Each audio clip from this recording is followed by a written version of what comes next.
When I was in second grade, my dad brought 2 zebrafish home in a bag. He put them in a plastic container on my sister Faith and my shared dresser. Faith and I rushed to feed the fish, scattering flakes around the container so they would get an equal amount of food. My older sister and I are 11 months apart to the day, so things were always competitive between the two of us. Nevertheless, we have always been best friends. I remember Faith and I stayed up that night conspiring about what to name the fish. Well, 2 weeks later, after a normal feeding pattern had been established, it seemed that one fish had gotten central custody of the food supply. It was then that we settled on their names, Fatty and Skinny. Believe me, my sister and I tried our absolute best to evenly disperse the fish flakes to Fatty and Skinny.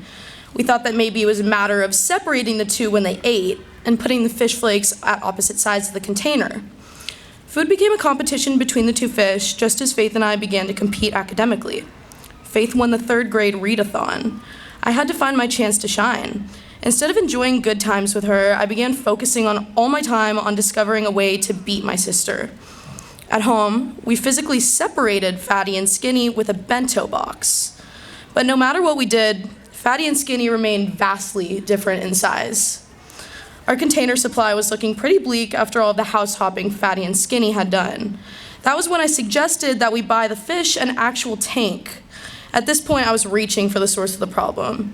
It appeared that Fatty maybe had larger bone structure.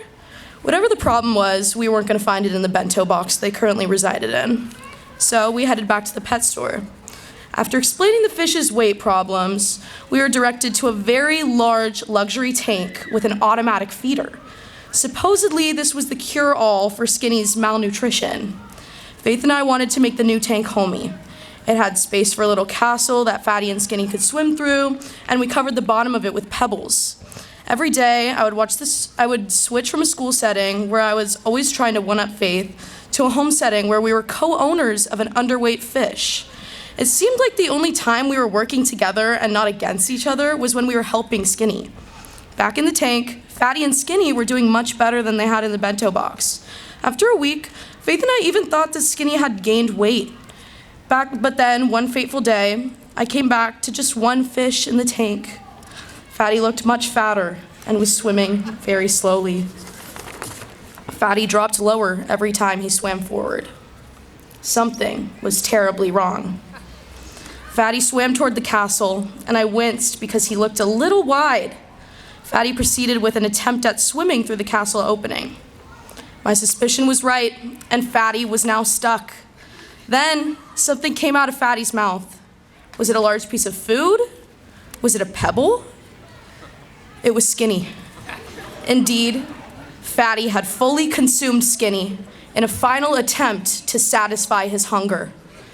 Fatty dropped to the floor motionless. The fish had gone out in a possibly intentional murder-suicide. And what was my first thought? I blamed my sister. The fighting quickly ensued. Fatty and Skinny never got the funeral they deserved. Looking back, Faith and I could have been much better co-owners. We lost sight of the importance of our relationship because of our petty academic rivalry. And who suffered the consequences? Fatty and Skinny. Now, even as a senior, I still find myself comparing Faith and I.